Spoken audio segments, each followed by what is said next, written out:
ఒకసారి ఆలోచించండి, మీ దగ్గర కేవలం 5,000 లేదా 10,000 రూపాయల బడ్జెట్ మాత్రమే ఉంది.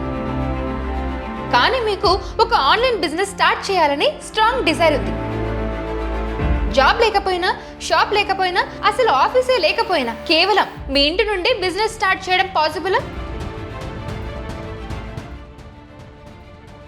చాలా మంది వెంటనే బిజినెస్ అంటే లక్షల్లో ఇన్వెస్ట్మెంట్ కావాలి అని చెప్తారు. కానీ నిజానికి ఇది పూర్తిగా ఒక మిస్కన్సెప్షన్ మాత్రమే. ఈ రోజు అమెజాన్, ఫ్లిప్కార్ట్, మీషో లాంటి ప్లాట్ఫామ్స్ వల్ల చాలా మంది చిన్న బడ్జెట్ తోనే ఆన్లైన్ బిజినెస్ స్టార్ట్ చేసి ప్రతి నెల మంచి అమౌంట్ ని ఎర్న్ చేస్తున్నారు. ఇందులో ఇంట్రెస్టింగ్ విషయం ఏంటంటే వాళ్ళలో చాలా మందికి షాప్ లేదు, వేర్ హౌస్ లేదు, అసలు పెద్ద ఇన్వెస్ట్మెంటే లేదు. అయితే వాళ్ళు ఎలా బిజినెస్ చేస్తున్నారో తెలుసా? ఈ వీడియోలో నేను మీకు complete step by step process explain చేయబోతున్నాను. ఈ వీడియో చూసాక మీకే క్లియర్ గా తెలుస్తుంది ఏ ప్రోడక్ట్ సెల్ చేయాలి, ఎక్కడ సెల్ చేయాలి, జిఎస్టీ ఎలా తీసుకోవాలి, ఆర్డర్స్ ఎలా వస్తాయి, డెలివరీ ఎలా జరుగుతుంది, పేమెంట్స్ ఎలా వస్తాయి, మరి ముఖ్యంగా మీరు ఈ బిజినెస్ ఎలా స్టార్ట్ చేయాలి అన్నది క్లియర్ గా మాట్లాడుకుందాం. కాబట్టి ఈ వీడియోని స్కిప్ చేయకుండా ఎండ్ వరకు తప్పకుండా చూడండి. ఎందుకంటే చాలా మంది సగం వీడియో మాత్రమే చూసి క్లోజ్ చేసేస్తారు. తర్వాత కమెంట్స్ లో ప్రోడక్ట్ ఎలా పంపాలి, డెలివరీ ఎవరు చేస్తారు, మనీ ఎలా వస్తుందని అడుగుతూ ఉంటారు. ఈ క్వశ్చన్స్ అన్నిటికీ ఆన్సర్స్ ఈ వీడియోలోనే ఉన్నాయి. నా పేరు కౌసల్య, వెల్కమ్ టు బాస్వాలా. First important step product selection. ముందుగా ఒక విషయం మీకు క్లియర్ గా చెప్పాలి. ఆన్లైన్ బిజినెస్ సక్సెస్ అవుతుందా లేదా అన్నది 70% ప్రోడక్ట్ సెలెక్షన్ మీద డిపెండ్ అవుతుంది. చాలా మంది బిగినర్స్ చేసే బిగ్గెస్ట్ మిస్టేక్ ఏంటంటే మార్కెట్ లో కనిపించిన ఏ ప్రోడక్ట్ అయినా కొనేసి సెల్ చేయడం స్టార్ట్ చేస్తారు. తర్వాత సేల్స్ రావు, లాస్ వస్తుంది. అప్పుడు వాళ్ళు ఆన్లైన్ బిజినెస్ వర్క్ అవ్వదని డిసైడ్ అయిపోతారు. కానీ ప్రాబ్లం బిజినెస్ లో కాదు, ప్రోడక్ట్ సెలెక్షన్ లో ఉంటుంది. అందుకే ప్రోడక్ట్ చూస్ చేసే ముందు కొన్ని సింపుల్ రూల్స్ గుర్తు పెట్టుకోవాలి. మొదటిది, ప్రోడక్ట్ వెయిట్ తక్కువగా ఉండాలి. పాసిబుల్ అయితే 500 గ్రామ్స్ లోపల ఉండే ప్రోడక్ట్ చూస్ చేయడం చాలా బెటర్. ఎందుకంటే వెయిట్ తక్కువగా ఉంటే డెలివరీ ఛార్జెస్ కూడా తక్కువగా ఉంటాయి. రెండవది, వేరియేషన్స్ తక్కువగా ఉండాలి. సైజ్, కలర్, డిజైన్ ఎక్కువగా ఉండే ప్రోడక్ట్ సెల్ చేస్తే రిటర్న్స్ కూడా ఎక్కువగా వస్తాయి. మూడవది, ఫ్రెజైల్ ప్రొడక్ట్స్ ని అవాయిడ్ చేయాలి. అంటే ట్రాన్స్పోర్ట్ లో బ్రేక్ అయ్యే ఐటమ్స్ సెల్ చేస్తే డ్యామేజ్ రిస్క్ ఎక్కువగా ఉంటుంది. నాలుగవది, డైలీ యూస్ చేసే ప్రోడక్ట్ చూస్ చేయడం best. Kitchen tools, home organisers, cleaning tools, small useful gadgets లాంటి ప్రోడక్ట్ సెల్ చేస్తే సేల్స్ రావడం కంపారిటివ్లీ ఈజీ అవుతుంది. ఇప్పుడు నెక్స్ట్ క్వశ్చన్, ప్రోడక్ట్ సెలెక్ట్ చేసాం కానీ ఎక్కడ సెల్ చేయాలి అని. మీకు బేసికలీ 4 ఆప్షన్స్ ఉన్నాయి. మీరు అమెజాన్, ఫ్లిప్కార్ట్, మీషో లాంటి మార్కెట్ ప్లేసెస్ లో సెల్ చేయొచ్చు, లేదా ఇన్స్టాగ్రామ్ పేజ్ ని క్రియేట్ చేసి సెల్ చేయొచ్చు, లేదా ఫేస్బుక్ లైవ్ సెల్లింగ్ కూడా చేయొచ్చు. అదే కాదనుకుంటే మీ own ecommerce website create చేసి కూడా సెల్ చేయొచ్చు. కానీ బిగినర్స్ కోసం హానెస్ట్లీ చెప్పాలంటే మార్కెట్ ప్లేసెస్ బెస్ట్ ఆప్షన్. ఎందుకంటే అక్కడ ఇప్పటికే క్రోర్స్ ఆఫ్ కస్టమర్స్ ఉంటారు. మీరు ప్రోడక్ట్ లిస్ట్ చేస్తే కస్టమర్ సెర్చ్ చేసి డైరెక్ట్ గా ఆర్డర్ చేసే అవకాశం ఉంటుంది. అంటే కస్టమర్ కోసం మీరు సపరేట్ గా యాడ్స్ పెట్టాల్సిన అవసరం కూడా లేదు. ట్రాఫిక్ ప్లాట్ఫామ్ లోనే ఉంటుంది. అండ్ నెక్స్ట్, జిఎస్టీ అవసరమా?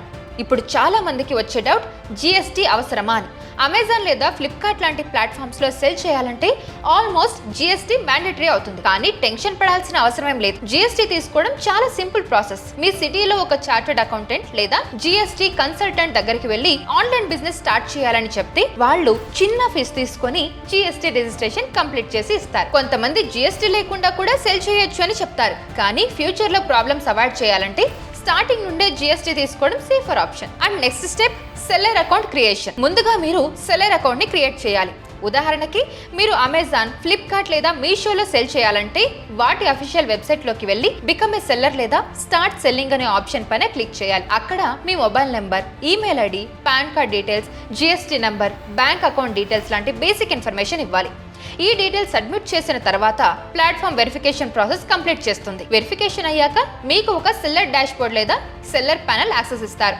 ఇది మీ బిజినెస్ కంట్రోల్ సెంటర్ లాంటిది. ఇక్కడ మీరు మీ ప్రోడక్ట్ ని లిస్ట్ చేయొచ్చు, ప్రైజెస్ సెట్ చేయొచ్చు, స్టాక్ అప్డేట్ చేయొచ్చు, అండ్ ఆర్డర్స్ చెక్ చేయొచ్చు. Next step, product listing and research. Seller account active అయిన తర్వాత మీరు సెల్ చేయాలనుకున్న ప్రోడక్ట్స్ ని ప్లాట్ఫామ్ లో లిస్ట్ చేయాలి. ప్రోడక్ట్ లిస్టింగ్ లో ప్రోడక్ట్ ని ఫోటోస్, డిస్క్రిప్షన్, ప్రైస్, క్వాంటిటీ లాంటి డీటెయిల్స్ యాడ్ చేయాలి. ఈ ప్రాసెస్ తర్వాత మీ ప్రోడక్ట్ ప్లాట్ఫామ్ లో లైవ్ అవుతుంది. అంటే కస్టమర్ సెర్చ్ చేస్తున్నప్పుడు వాళ్ళకి మీ ప్రోడక్ట్ కనిపించడం స్టార్ట్ అవుతుంది. ఇప్పుడు బిగ్గెస్ట్ క్వశ్చన్ ఏంటంటే ఏ ప్రోడక్ట్ సెల్ చేయాలి?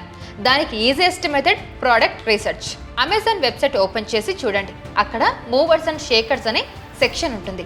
అక్కడ రీసెంట్లీ ట్రెండింగ్ అవుతున్న ప్రోడక్ట్స్ అన్ని కనిపిస్తాయి. అంటే మార్కెట్ లో ప్రస్తుతం ఏ ప్రోడక్ట్ డిమాండ్ లో ఉన్నాయో క్లియర్ గా తెలుస్తుంది. మీ దగ్గర స్మాల్ బడ్జెట్ ఉంటే AMZ స్కౌట్ లేదా జంగల్ స్కౌట్ లాంటి టూల్స్ కూడా యూస్ చేయొచ్చు. ఇవి product demand, competition and sales estimation లాంటి డేటా చూపిస్తాయి. అండ్ ఇప్పుడు ప్రోడక్ట్ సెలెక్ట్ చేసిన తర్వాత నెక్స్ట్ స్టెప్ ప్రోడక్ట్స్ ఎక్కడ కొనాలి. దానికి పాపులర్ ప్లాట్ఫామ్ ఇండియా మార్ట్. ఇది ఒక B2B మార్కెట్ ప్లేస్. ఇక్కడ మ్యానుఫ్యాక్చరర్స్ అండ్ హోల్సేలర్స్ ఉంటారు. మీరు వాళ్ళతో డైరెక్ట్ గా కాంటాక్ట్ అయ్యి ప్రోడక్ట్స్ బల్క్ లో ఆర్డర్ చేయొచ్చు. ప్రోడక్ట్ క్వాలిటీ చెక్ చేసి తర్వాత సెల్లింగ్ స్టార్ట్ చేయడం ఎప్పుడైనా మంచి పద్ధతి. And next packaging process. ఇప్పుడు ప్యాకేజింగ్ గురించి మనం మాట్లాడుకుందాం. ప్యాకేజింగ్ ప్రాసెస్ చాలా సింపుల్. మీకు బేసిక్ గా 3-4 ఐటమ్స్ ఉంటే సరిపోతుంది. మొదటిది poly bags. Light weight items pack చేయడానికి ఇవి చాలా బాగా యూజ్ అవుతాయి. రెండవది కొరుగేటెడ్ బాక్సెస్. ప్రోడక్ట్ కి స్ట్రాంగ్ ప్రొటెక్షన్ కావాలంటే ఈ బాక్సెస్ బెటర్. మూడవది ప్యాకేజింగ్ టేప్. ప్రోడక్ట్ బాక్స్ ని సెక్యూర్లీ క్లోజ్ చేయడానికి ఇది యూజ్ చేస్తాం. ఈ ప్యాకేజింగ్ మెటీరియల్స్ ఎక్కడ దొరుకుతాయి అంటే మీరు అమెజాన్ లేదా ఫ్లిప్కార్ట్ వెబ్సైట్లోనే ఆర్డర్ చేసుకోవచ్చు.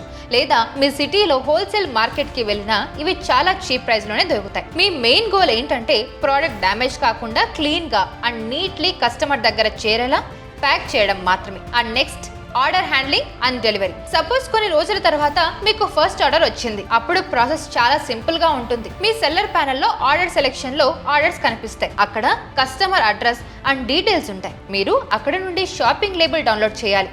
ఆ లేబుల్ ని ప్రింట్ తీసుకొని మీరు ప్యాక్ చేసిన ప్రోడక్ట్ మీద ప్రాపర్ గా స్టిక్ చేయాలి. అది కంప్లీట్ అయిన తర్వాత ప్లాట్ఫామ్ డెలివరీ పార్ట్నర్ మీ అడ్రస్ కి వచ్చి ప్యాకేజ్ పిక్ చేసి కస్టమర్ అడ్రస్ కి డెలివర్ చేస్తాడు. అంటే మీరు ప్యాక్ చేసి లేబుల్ వేయడం వరకే మీ పని. డెలివరీ మొత్తం ప్లాట్ఫామ్ లాజిస్టిక్స్ టీమ్ హ్యాండిల్ చేస్తుంది. అమెజాన్ కి ATS, ఫ్లిప్కార్ట్ కి EKT అండ్ మీషో కి వాల్మార్ట్ డెలివరీ సర్వీసెస్ ఉన్నాయి. ప్రోడక్ట్ వెయిట్ 500 గ్రామ్స్ లోపల ఉంటే డెలివరీ చార్జెస్ రఫ్లీ 70 to 80 రూపీస్ వరకు ఉండే ఛాన్సెస్ ఉంటాయి. ఇప్పుడు ఫైనల్ గా ఇంపార్టెంట్ క్వశ్చన్, మనీ ఎలా వస్తుంది? మీరు సెల్లర్ అకౌంట్ క్రియేట్ చేస్తున్నప్పుడు మీ బ్యాంక్ అకౌంట్ యాడ్ చేస్తారు కదా. మీరు సెల్ చేసిన ప్రోడక్ట్స్ కి పేమెంట్స్ అమెజాన్ అండ్ మీషోలో జనరలీ 7 డేస్లో, ఫ్లిప్కార్ట్లో అయితే 7 డేస్ నుంచి 10 డేస్లో సెటిల్ అవుతాయి. పేమెంట్స్ డైరెక్ట్గా మీ బ్యాంక్ అకౌంట్లోకి ట్రాన్స్ఫర్ అయిపోతాయి. సో ఆన్లైన్ బిజినెస్ అనేది కేవలం ఒక డ్రీమ్ మాత్రమే కాదు, ఇది నిజంగా ఒక ప్రాక్టికల్ ఆపర్చునిటీ. మీ దగ్గర బిగ్ ఇన్వెస్ట్మెంట్ లేకపోతే ప్రాబ్లం ఏం లేదు. స్మాల్ బడ్జెట్తో స్టార్ట్ చేయొచ్చు. కానీ సక్సెస్ ఒక్క రోజులో రాదు. ముందు మనం మార్కెట్ని అర్థం చేసుకోవాలి, పేషెన్స్తో వర్క్ చేయాలి. స్లోలీ మీరు ఎక్స్పీరియన్స్ గెయిన్ చేస్తారు. సేల్స్ అండ్ బిజినెస్ గ్రో అవుతుంది. ఎవరికి తెలుసు, ఈ వీడియో చూస్తున్న వాళ్ళలోనే ఫ్యూచర్ సక్సెస్ఫుల్ ఆంటర్‌ప్రెన్యూర్స్ కూడా ఉండొచ్చు. కొత్తగా బిజినెస్ స్టార్ట్ చేయాలనుకునే వాళ్ళకి అండ్ ఆల్రెడీ ఉన్న బిజినెస్ ని గ్రో చేయాలి అని అనుకుంటున్న వాళ్ళకి ఆల్ ద వెరీ బెస్ట్. ఈ వీడియో మీకు యూస్ఫుల్ గా అనిపిస్తే మీ ఫ్రెండ్స్ అండ్ ఫ్యామిలీకి ఖచ్చితంగా షేర్ చేయండి. మళ్ళీ నెక్స్ట్ వీడియోలో కలుద్దాం. నా పేరు Kausalya, signing off. Brand partnerships and advertising enquiries కోసం brand@bosswala.com కి ఈమెయిల్ చేయండి లేదా 9108014192కి వాట్సాప్ చేయండి. Bosswala. Be the boss.